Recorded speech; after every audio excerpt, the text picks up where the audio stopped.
Hello students, welcome back to the channel of Skylight Educators and to the CUT Accountancy MCQ Practice Series 1.0 जिसपे हमारा target है total 1000 MCQ question solve करना। और आज हम लोग टॉपिक कवर कर रहे हैं इशू ऑफ शेयर कैपिटल। तो चलिए स्टार्ट करते हैं आज के वीडियो के 10 क्वेश्चंस। देखिए, तो सबसे पहला हमें दिया गया थ्योरी के क्वेश्चन है ये, private placement shall be made up to 50%, 100%, 500 और 200%। सो ये आप इसको थ्योरीज में रीड करेंगे तो करेक्ट आंसर इज 200% को प्राइवेट प्लेसमेंट जो है वो की जा सकती है। आगे चलते हैं। Okay, next is Ronak Limited decide to issue 75,000 equity share of 10 each at a premium of 20%. After that, the whole amount was payable on the application. So lump sum का क्वेश्चन है, हमें यहाँ पर excess applications रिसीव होती है जो कि है 1 लाख एंड 5,000 को रिजेक्ट कर दिया गया है एंड रिमेनिंग और प्रो रेटा बेसिस पे अलॉटमेंट की गई तो भी हमें यहाँ एक्सेस अमाउंट जो है वो रिफंड करना पड़ेगा। तो ये पूछता है the amount refunded by the company will be. So इसकी जो आप एक्चुअल प्रो रेटा टेबल बना है वो कुछ इस तरीके से है। सो 5,000 को निल है एंड देन 95,000 हो जाएगा यहाँ पर। सो 95,000 को 75,000 शेयर जो है वो अलॉट किए गए। ठीक है, सो क्योंकि 75,000 और 1 लाख के टोटल हमारे पास एप्लीकेशंस है। अब देखिए, चाहे प्रो रेटा अलॉटमेंट भी क्यों ना कर दे, तो इस केस में भी यहाँ पर जो 20,000 की जो एक्सेस शेयर है इनका भी एक्सेस अमाउंट हमें रिफंड ही करना पड़ेगा। ठीक है, सो इस केस में हमारी जो जनरल एंट्री बनेगी वो क्या बनेगी, ध्यान से देखिए। सो हमारे पास जो अमाउंट है वो कितना है, 20% ये है और 10 का वो, तो टोटल 12 रुपीज जो है वो हमें रिसीव हुए। सो 12 रुपीज को जब आप एडजस्ट भी करोगे उस केस में भी हमारे पास टोटल 25,000 शेयर का अमाउंट रिफंड होने वाला। ठीक है, so 25,000 shares multiply by 12 is equal to 3 lakh rupees. So point number B is the correct answer. ठीक है, so this is the correct answer. Including premium हम एक्सेस एप्लीकेशंस के जो पैसे हैं वो वापस कर देंगे। चलो आगे चलते हैं।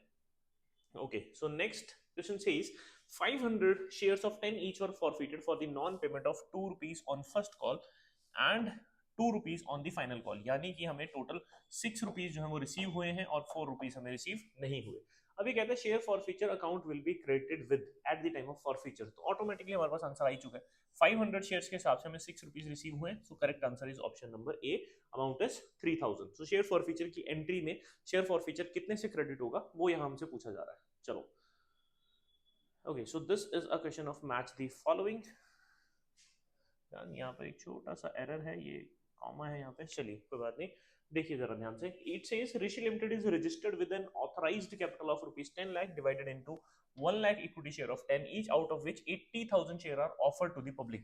So these 80,000 shares are offered to the public और अंडर सब्सक्रिप्शन का केस नहीं है, तो ये हमारी सब्सक्राइब्ड कैपिटल होनी चाहिए। सब्सक्राइब्ड कैपिटल हमसे यहाँ पूछी नहीं गई है। आगे कहता है कि if the face value of the share is 10 but only 6 is called. ठीक है, तो 6 रुपीज हमने कॉल किया अभी तक company and 4 is still uncalled, 4 अभी तक मंगवाए नहीं गए and the company will pass a special resolution that 3 will not be called except in case of winding up। so ये बहुत अच्छा क्वेश्चन आ गया हमारे पास। so अगर 3 रुपीज ये कॉल्ड नहीं कर रहे हैं और उसको एक स्पेशल रेजोल्यूशन पास करके एक कैपिटल बना रहे हैं, उस कैपिटल को हम क्या कहते हैं, उसको कहते हैं रिजर्व कैपिटल। सो रिजर्व कैपिटल कितनी होनी चाहिए हमारी, 80,000 शेयर्स के ऊपर 1 रुपी की हम क्या क्रिएट कर रहे हैं, सॉरी 3 रुपीज की, 3 रुपीज की क्या क्रिएट कर रहे हैं, 3 रुपीज की बोला गया हमें यहाँ पे। तो ये क्या बन गई हमारी रिजर्व कैपिटल। तो अमाउंट इज 2,40,000। ठीक है, तो ये तो हमने कैलकुलेट कर लिया, इसको तो मैच ही कर लेते हैं। सो फोर्थ का तो ऑप्शन नंबर बी है। ठीक है, यहाँ चेक करते हैं फोर्थ का बी कहाँ है।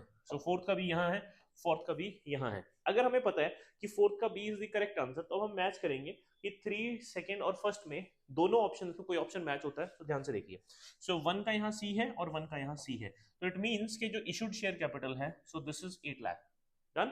सो इट मींस कि अब हमें 1 और 4 ये दो सॉल्व नहीं कर रहे हैं, हमें कौन सा करना है, 2 और 3।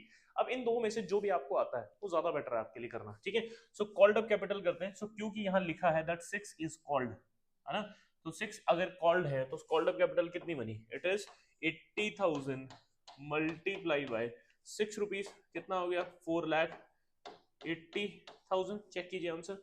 सो कॉल्ड अप कैपिटल का ऑप्शन नंबर ए है। सो सेकंड का ए चेक कीजिए कहाँ है, so option number C is the correct answer. ठीक है, अब 3 का ऑटोमेटिकली डी ही बनेगा भाई, इसका तो 80,000 अनकॉल्ड है। अनकॉल्ड यहाँ हमें पता है कि देखो अगर टोटल 10 में से 6 जो है दिस इज कॉल्ड और 4 रुपीज को उन्होंने कॉल नहीं किया, जिसमें से 3 रुपीज वो कॉल करेंगी भी नहीं, तो ऑटोमेटिकली अनकॉल्ड कितनी बनी, 1 रुपीज बनी। ठीक है, चलिए आगे चलते हैं। Okay, so next question says Ram Limited forfeited 1,000 equity share of 100 each issued at a premium of 20%। तो जैसा मैंने बताया कि फेस वैल्यू पे ही कैलकुलेट किया जाता है, तो प्रीमियम हो गया हमारा 20 रुपीज का। Non payment of final call of ₹30 पर शेयर, सो इट मींस कि हमें टोटल 70 जो है वो रिसीव हुए हैं एंड 30 जो है वो रिसीव नहीं हुए। तो ये कहता है state the maximum amount of discount which can be offered at the time of री इशू। Very good question.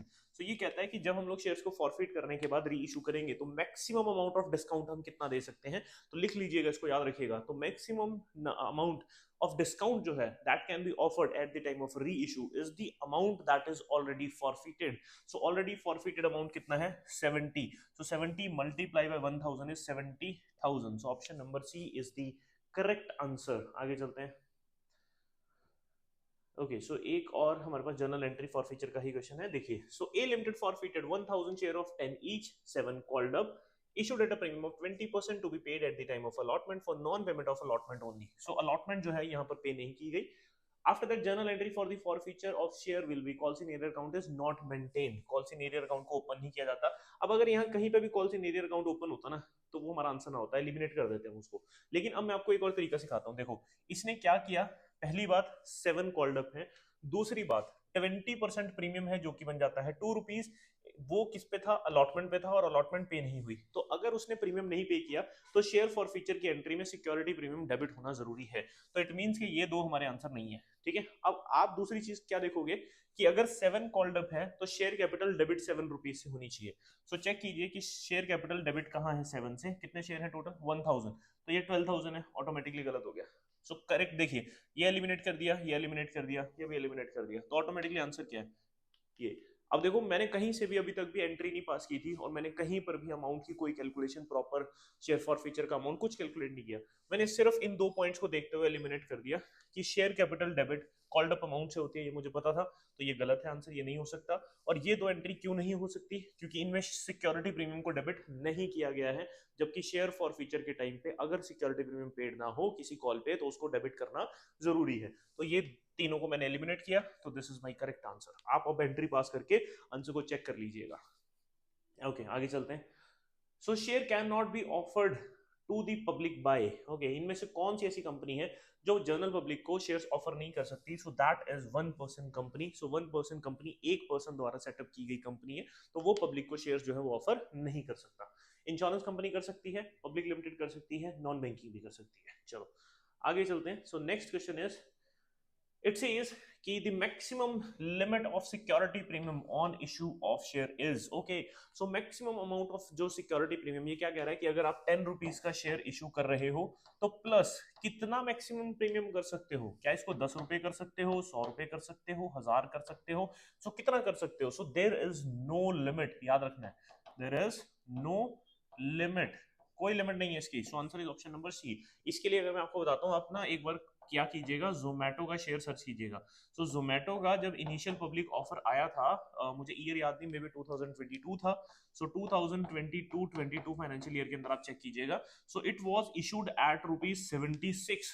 अब आप चेक करना और कमेंट बॉक्स में आंसर जरूर ड्रॉप करना कि 76 रुपीज पे इसको इशू किया गया था जब इसको आईपीओ लॉन्च हुआ था। लेकिन इस 76 में से इसकी फेस वैल्यू क्या थी और इसके अंदर प्रीमियम कितना था। आप अगर रैंडम गेस भी करोगे ना तो भी आप शॉक रह जाओगे। सो मैं आपको कहता हूं कि जाइए इंटरनेट के ऊपर जोमेटो का आईपीओ सर्च कीजिए और आईपीओ में सर्च करके ये देखना कि शेयर 76 पे अगर इशू हुआ था तो उसमें फेस वैल्यू क्या थी और प्रीमियम क्या था, तब आपको पता चलेगा इसका करेक्ट आंसर क्यों नो लिमिट बन रहा है। ठीक है, सो चलिए आगे चलते हैं।